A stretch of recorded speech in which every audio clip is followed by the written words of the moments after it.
Hi everyone, welcome. We're here on my computer. Let's get rid of the screensaver. And our main reason for being on my computer is usually to look at my tracking spreadsheet, where I've got all the bins that I'm running with all my worms, keeping track of their ages, their feedings, and a whole bunch of other vital bits and pieces of data about each bin. So when I've got a situation like I've got now, which is just a huge surplus of stuff in my freezer, stacking up, stuff that's been put aside for the worms, I turn to this system to figure out, well, where do I go to offload some of that material and feed it to the worms that need it the best?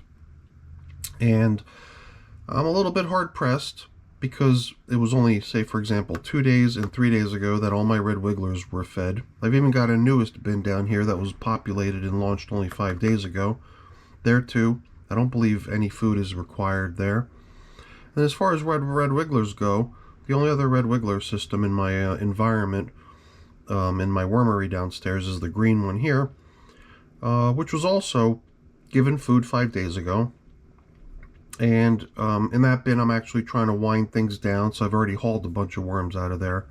And I'm currently trying to migrate the remainder of that population out of the finished casting. So that leaves me with my African nightcrawler systems, my European nightcrawler systems, as well as an outdoor bin that I've got over here. If you've been following along, you know that my African nightcrawlers have been kind of dealing with a mite issue. So I've been actually trying to bait the mites out of those systems, and I wouldn't want to add a whole bunch of food into those systems. That might go against what I've been doing in those systems, trying to bait the mites out. My hope is that I could bring closure to that situation soon and get those back onto some sort of normal schedule again. But then you'll notice that the only other thing that remains is systems that I've got in what I consider as a foraging stage.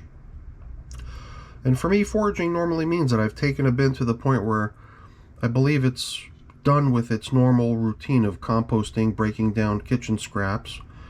And prior to trying to stage that bin for migration, getting the worms out, harvesting the castings, I'll usually include this intermediate stage that I refer to as foraging, which is really just meant to let the worms pick through what remains in there. They're not getting fresh food, but what remains in there is scraps of food, scraps of bedding, stuff that I'd really like to see them, work down into castings before I proceed to the harvesting of the material in that bin.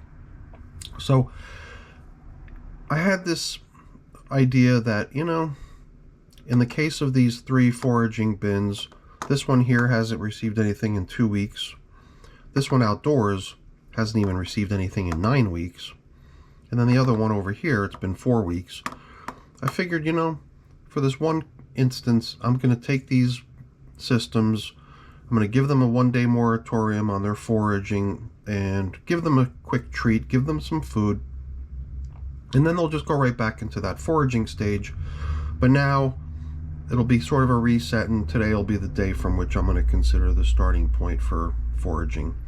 Even though it's materials that I also expect to see break down pretty soon too. It's a bunch of leafy material, cabbage, leaves of radishes, etc., so on. So that's my game plan. I'm going into the bins that I've all got foraging right now and giving them a little treat. So why don't we get to work? The bin that we're starting with is the bin that actually received the most recent feeding 2 weeks ago, is the VermiBag Mini down here in my wormery. We'll take care of what's going on down here first, then work our way outside. It's now still 2 weeks from the end of winter, and even though there's a lot of really mild weather forecasted for the near future, we're still kind of in a really chilly mode. It got really cold last night, and I think it's going to get really cold again tonight, but starting in the next day or two, it's supposed to start getting really nice. I'm trying to remember about this coffee filter. I thought that this coffee filter had just been placed on top here, fresh. I wonder if that means that these worms are really craving some sort of carbon-rich bedding type materials. Could be, because usually it takes a little while for one of those coffee filters to get nibbled away when it rests on top like that. So The bin was a little bit dry, if you recall the last time we checked in here, which was not even that long ago. It was only a few days ago that I shot a video in which I was still riding the fence. I came down here and I kind of made the decision, yeah, these bins are now all foraging. But I came back in here shortly after finishing this video of this bin last time we were in here, and I added a whole bunch of ice cubes. More than an entire tray of ice cubes, all scattered across the top. And that's now why things are nice and damp in here. I was almost a little surprised at first because I forgot that I had done that. But things were seemingly a bit too dry in here, and it seemed like if we added a little bit of sort of slow time release moisture into here, and that's why I used the ice cubes. Then, you know, each ice cube would gradually melt, and over the course of many hours release its moisture down into the system. Now we got a lot of nice moisture out here on the surface, and I wonder if that translates into the rest of the material in the bin being nice and damp now too. Hopefully it is, because I was really starting to feel like the material in here was getting a little bit too dry. Now before I put in today's food, there was one other thing that I noticed during last week's check-in.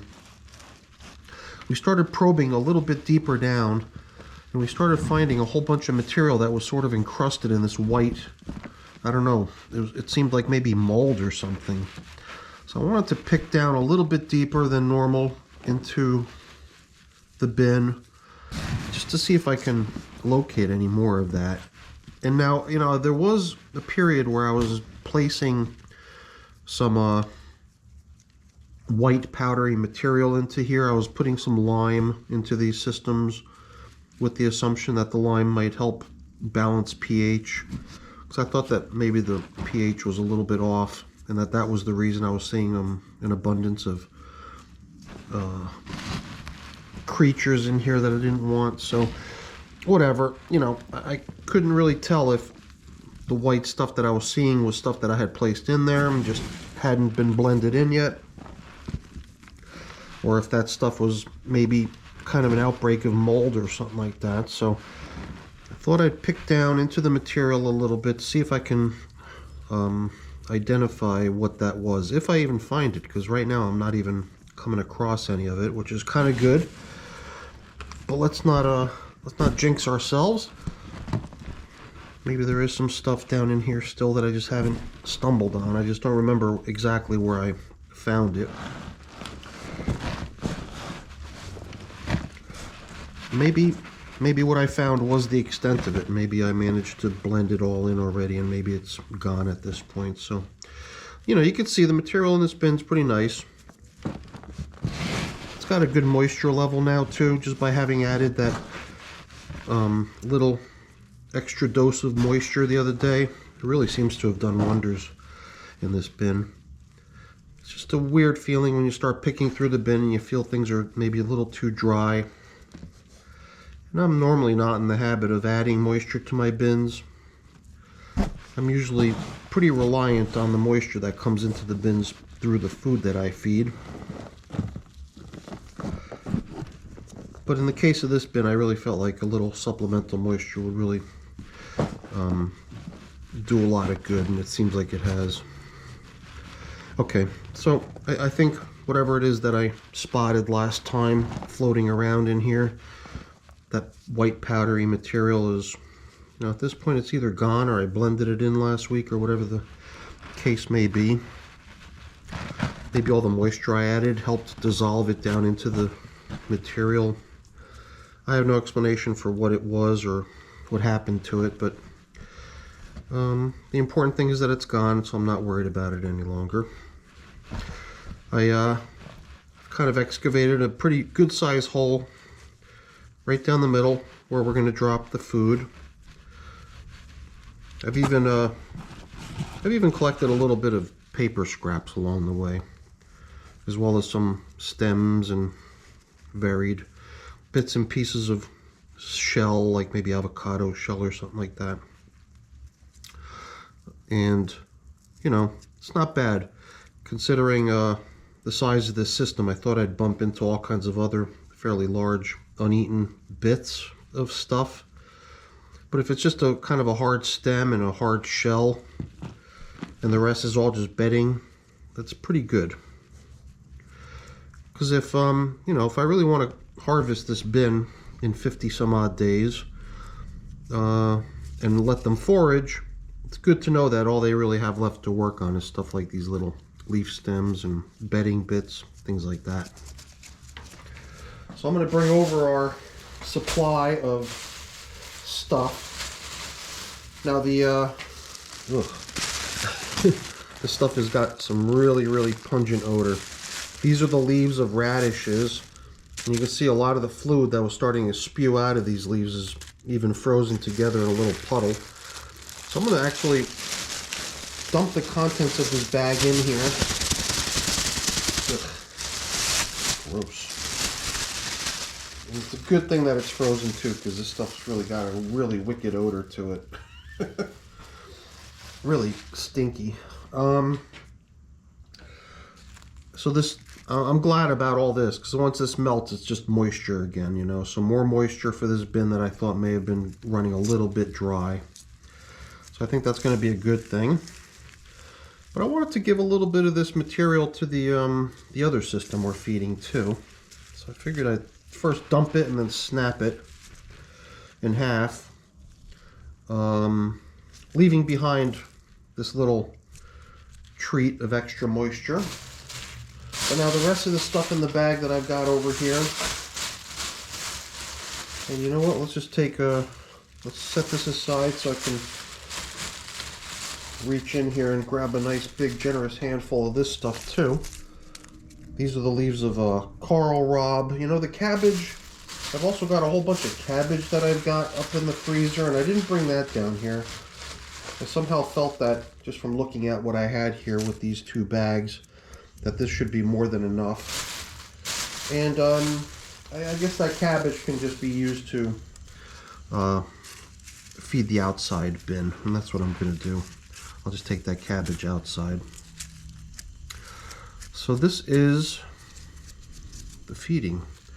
I thought I had a cover in here. Well, not a cover so much, but I usually like to, I don't know why, it's sort of a little weird tradition. I like to have a little piece of paper on top. As you saw when we first got in here, that coffee filter that was resting on the surface. Just something to come between the plastic coverings that I use over top and the bedding, or the bed of the material. So rather than just resting the plastic back on top and covering things up directly, I like to have just a little something in between. So I know what I'm going to use. It's right here. Let me grab it. It's the filter. Well, it's two filters. One of them is one that I've already torn in half and used a section of it, and here's another one that I've not even cleaned the coffee out of. It's just a whole bunch of coffee in here too.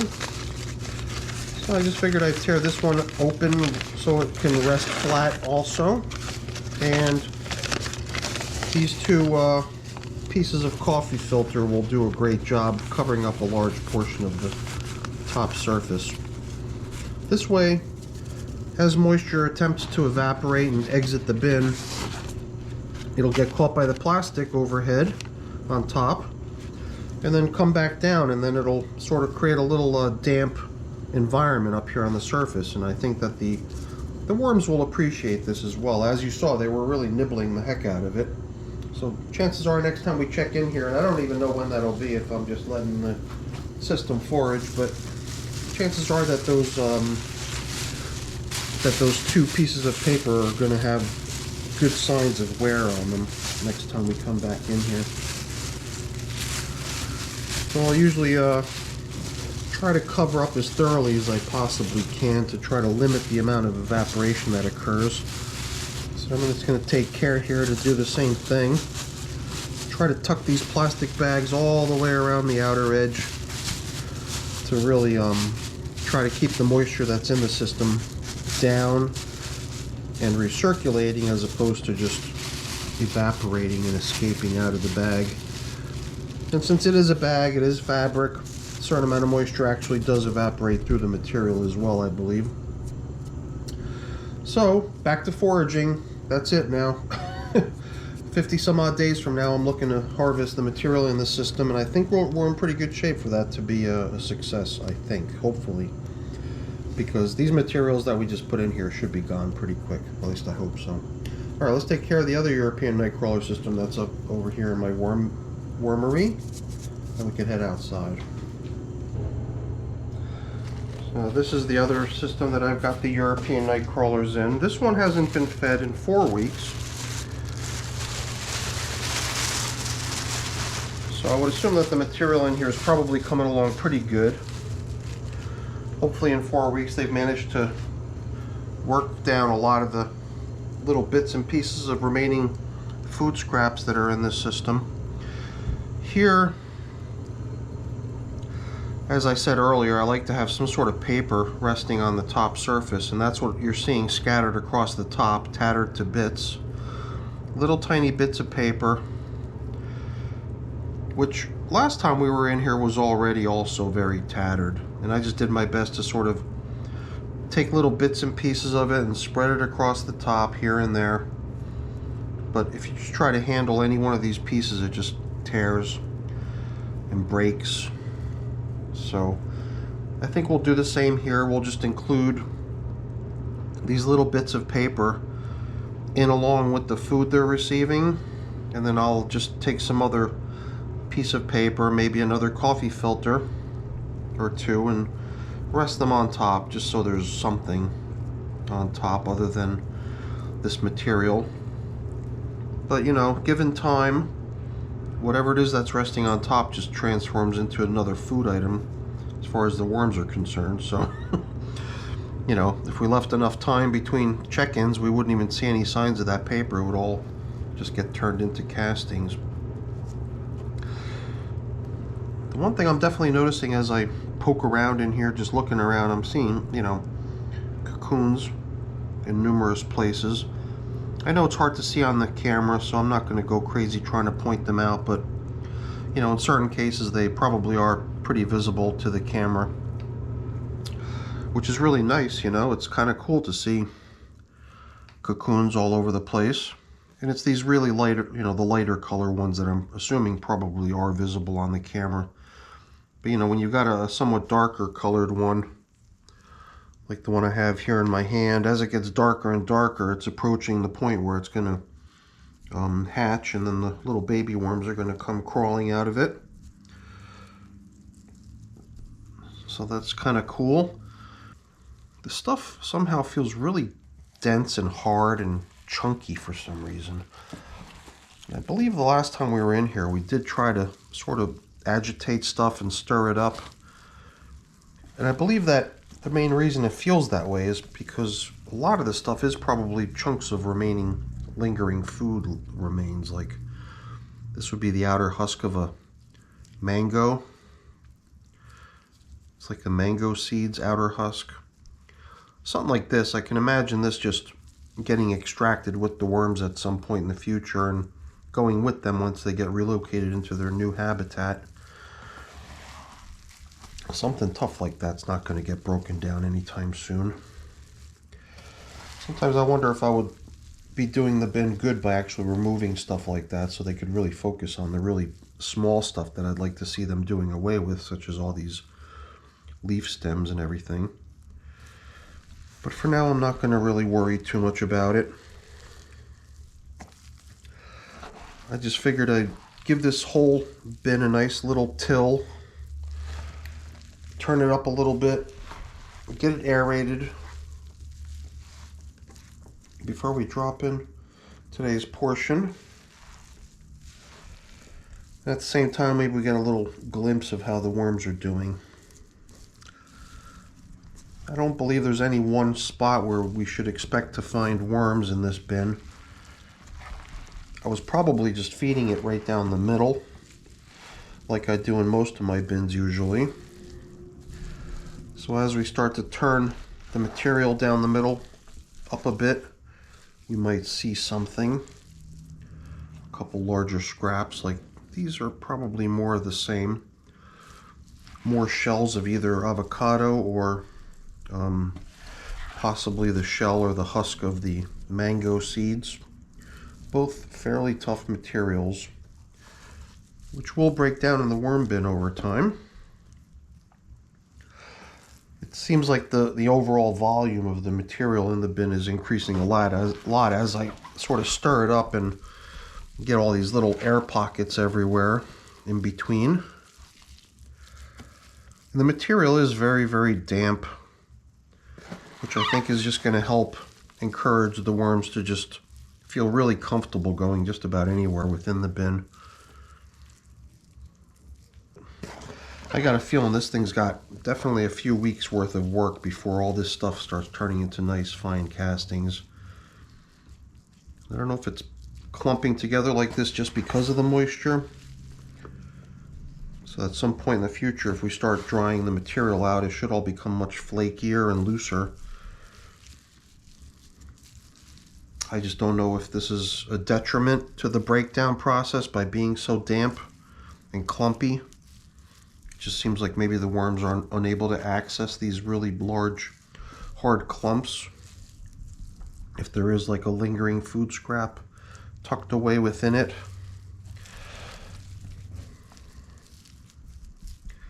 Maybe it would do a little good to allow this system to dry a little bit at some point, but I'm not going to worry about it right now. I'm going to let the bin go on, keep the moisture level high everywhere, keep the worms comfortable, cruising around everywhere within the system. And then hopefully that'll be a way to make them feel, you know, pretty comfortable breaking down all the stuff in here. It's just all these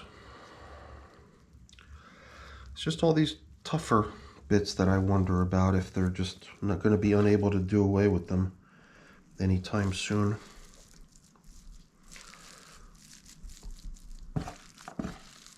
Because, you know, what they're getting now is definitely soft, easy to eat stuff.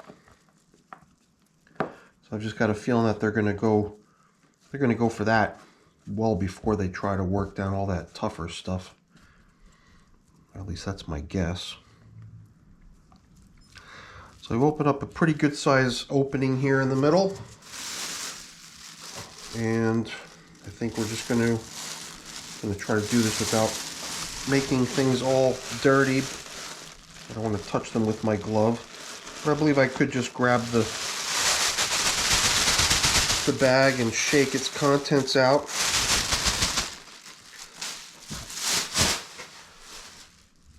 Some of these little really fine leaves have started thawing out and sticking to the side of the bag, so they're not coming out. So I've got one plastic bag with a whole bunch of little frozen leaf fragments stuck to the inside of it, and I got another bag full of the stinky juice from all this radish leaves. So I gotta get rid of these nasty bags. Especially the stinky one with the radish juice in it. Yuck. Tried to close it up as best I could before to keep the stink inside of it, but this whole place is starting to smell. It's probably because I've got this stuff right here in front of me. And as much as it smells gross to me, I got a feeling that the worms are really going to appreciate it. Now, once again, this bin 2, it's a return to foraging. As you can see, this bin is full of all kinds of stuff for them to work on everywhere. So I bet you I could just forget about this bin for like a month and it would do great. It would probably actually do very well without me coming in here and messing with it all the time. Although I do feel like there's probably a certain amount of benefit to what I'm doing is, you know, tilling things up and aerating it a little bit and making it just maybe a little bit easier for the worms to move around throughout it. Although, you know, it could just be like a figment of my imagination, because the worms, I don't think they have any problem working through fairly dense stuff. I mean, that's what they're built for, right? Over millions of years, they've adapted to doing exactly that. But for whatever reason, you start to think to yourself, oh man, wouldn't it be nice if I could make it a little easier for them to come and go? I wanted to cover up here, so I'm going to grab another coffee filter or two. So I just happen to have a couple of these laying around, and it does seem like if we tear one of these open, it opens up quite large and covers a pretty large area.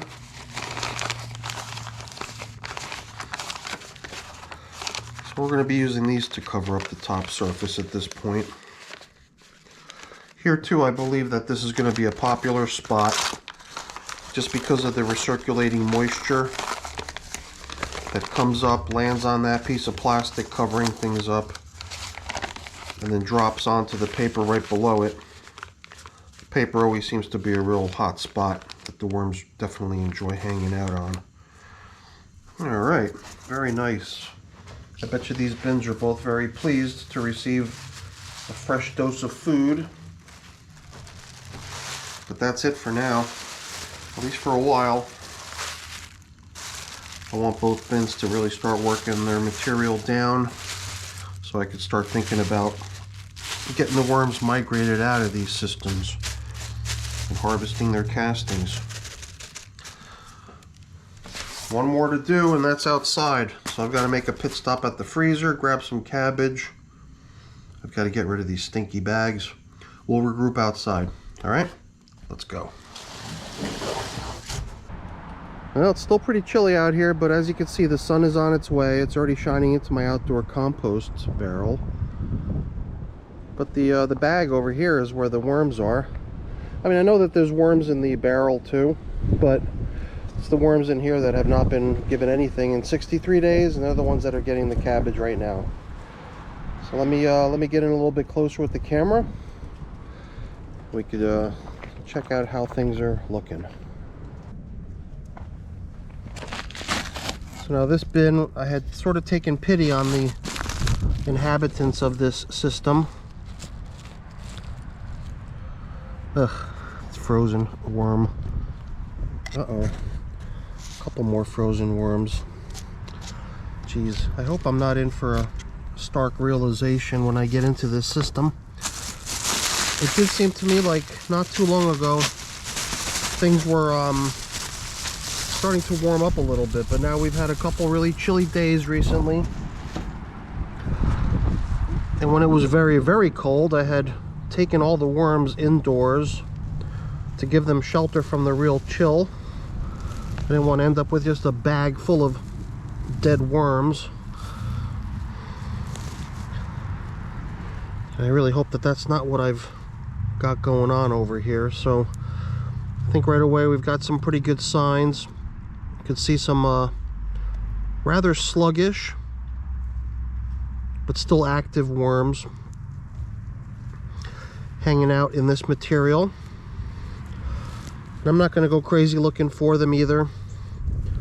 It almost seems a little bit cruel to take frozen foods and drop it right in on top of the middle portion of the bin where things still seem to be somewhat thawed.